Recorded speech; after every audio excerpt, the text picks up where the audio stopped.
information, and it turned out what they were trying to cover up was things they didn't want us to see. Well, you know, we hear a lot about the deep state, and there was a video released today by Veritas, and, you know, obviously, you know, you can take it with a grain of salt. They say they're starting this investigation and that they're looking into individuals at different agencies who are basically not doing what they're supposed to be doing or who are resisting the government while they work for the government. And they released this video today. We were able to verify that this individual does indeed work for the State Department. So just take a look at this and let me know what you think. Is this everything? Everything. Every level.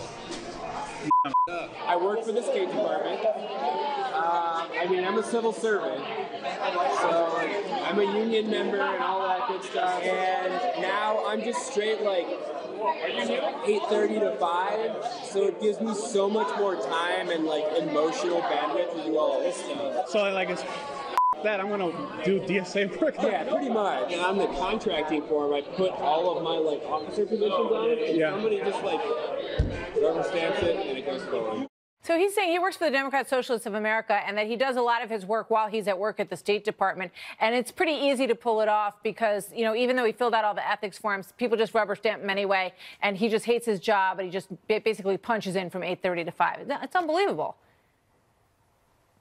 Well, yeah, you know, there's 2 million people who work for the executive branch.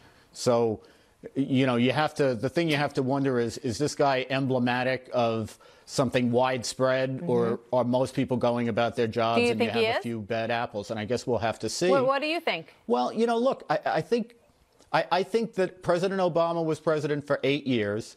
They did a lot of ideological hiring. A lot of people who were threaded through the government are not fans of President Trump.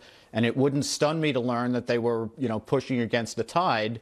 At the same time, I worked in the government long enough to believe that most people go to work every day and do their job. So I'm interested to see how this all comes out. I am too. You know, we'll watch it. I think it's so disheartening. So I am really glad to hear you say that you do not think that this is indicative of the people who work in the agencies, 2 million federal employees, as you point out, because that's a really depressing picture if that is wider than just that guy. So we will see. Andy, thank you. Good to see you tonight. Thanks, Martha. You bet.